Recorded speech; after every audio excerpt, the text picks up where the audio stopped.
दुर्गा नदी के किनारे बसा एक गांव फूलपुर। गांव में कुछ 100-150 लोग रहते थे। अंजलि, जो कि पास ही के जिले में रहती थी और 12वीं पास कर चुकी थी, उसके पिताजी ने बेटी को जल्दी विदा करने के लिए उसकी शादी फूलपुर गांव के मुकेश से करवा दी थी। मुकेश कभी स्कूल नहीं गया था और इस कारण वो पढ़ा लिखा नहीं था और बाकी गांव वालों की हालत भी मुकेश जैसी ही थी। मुकेश के घर में उसके माता पिता भी रहते थे। सासू माँ, मैं बाहर मंदिर तक जा रही हूँ, आधे घंटे में आ जाऊंगी। अरे अभी कहीं जाने की जरूरत नहीं है, चुपचाप जाके रसोई में रात के खाने की तैयारी करो। और ये घूंघट क्यों हटा लिया है तुमने? क्या पता नहीं कि इस गांव में औरतें बिना घूंघट के नहीं रहती? रात में अंजलि छत पर जाकर अपनी मम्मी से बात कर रही होती है। तभी गांव की 3-4 औरतें उसे देख लेती है और दरवाजे पर आकर उसकी सास से शिकायत करने लगती है। और क्या हुआ? अरे छत पे तो देखो, आपकी बहू मटक मटक के किसी से फोन पर बात कर रही है। दिन भर फोन पे लगी रहती है। अरे कल तो मंदिर के पास वो क्या कहते हैं, सेल्फी ले रही थी। शहर की बहू रखना अच्छा शान की बात है, पर देखना इसके लक्षण से ये तो तुम्हारे परिवार को बदनाम ना कर दे। ये पहली बार नहीं था जब सास से गांव के लोगों ने अंजलि की बुराई या शिकायत नहीं की हो। अब तो ये रोज की बात थी।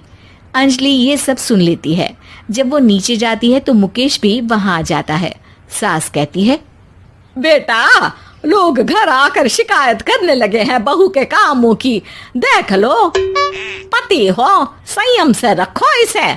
माँ जी, मैं तो अपनी माँ से बात कर रही थी क्योंकि यहाँ कोई बात करने लायक ही नहीं है और अब मैं माँ के पास ही रहूंगी। वहाँ क्या रहना, वहाँ बाहर के लोग तो ठीक है पर घर के लोग भी इज्जत ना दे सके। अरे नहीं नहीं अंजलि, ऐसा नहीं है, धीरे धीरे सब ठीक हो जाएगा, तुम फिक्र ना करो। अरे बस कुछ बोलना ही नहीं है, सर पे चढ़ा रखा है बहू को। सास मुकेश की नरम बात सुन के वहां से मुंह चढ़ाकर चली जाती है। मैं तो कहती हूँ हम दोनों शहर चले जाते हैं। मैं पढ़ी लिखी हूँ, मुझे वहाँ नौकरी भी मिल जाएगी और थोड़े दिनों में आप भी वहाँ कुछ काम ढूंढ लेना। अरे नहीं नहीं अंजलि, हम यहाँ ना गांव का खेत, माँ पिताजी को छोड़कर शहर नहीं जा सकते। माँ पिताजी को कैसा लगेगा और गांव वाले क्या सोचेंगे? ये कहकर मुकेश सोने चला जाता है और अंजलि की गांव वालों द्वारा बुराई का सिलसिला बहुत दिनों तक चलता ही रहता है। लेकिन अंजलि गुस्सा ना दिखाते हुए समझदारी से काम लेती है। बारिश का मौसम चालू हो जाता है। जोरदार बारिश से पूरे गांव में हाहाकार मच जाता है। दुर्गा नदी में बाढ़ आ जाती है और बाढ़ का पानी पूरे गांव की फसल तबाह कर देता है। फसल की ये हालत देखकर गांव वाले निराश हो जाते हैं और बात तो यहाँ तक पहुँच जाती है कि कुछ लोग तो अंजलि को इस सब का दोषी ठहरा देते हैं। अरे पूरी फसल तबाह हो गई, पता नहीं किसकी नजर लग गई है। अरे जब से चौधरी परिवार में ये शहर की बहू आई है ना, तब से ही गांव की शांति चली गई है। इसके कर्म कांड से माँ दुर्गा नदी भी खुश नहीं है। ये सब सुनकर बेचारी अंजलि रोते हुए अपने घर चली जाती है।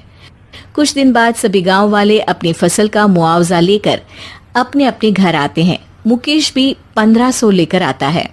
अंजलि को जब पासबुक दिखाता है तो अंजलि हैरान हो जाती है। अरे, ये पासबुक में तो उन्होंने 4000 की एंट्री करी है और आपको सिर्फ 1500 दिए। सच में?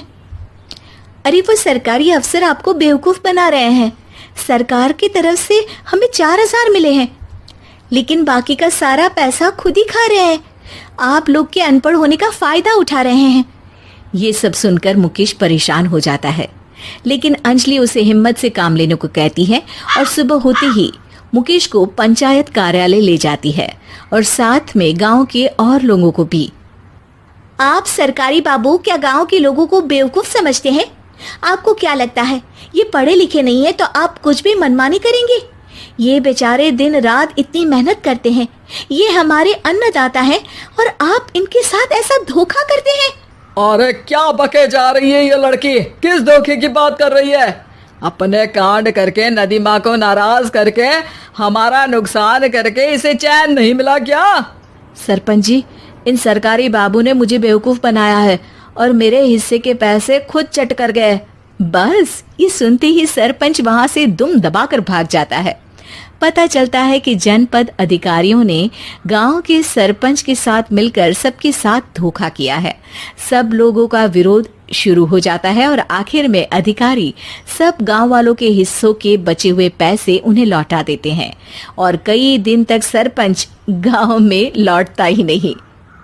अंजलि, तुम नहीं होती तो हम गांव वालों को तो पता ही नहीं चलता कि ये हमें हर बार बेवकूफ बनाते हैं।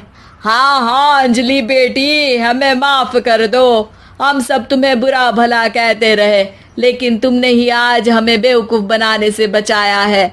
हमें तुम पर गर्व है बेटी।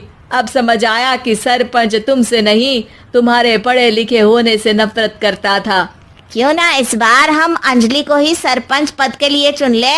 क्या कहते हो गांव वालों? पढ़ी लिखी सरपंच। बस पूरा गांव अंजलि के लिए ताली बजाता है और अंजलि की सास उसे खुशी से गले लगा लेती है।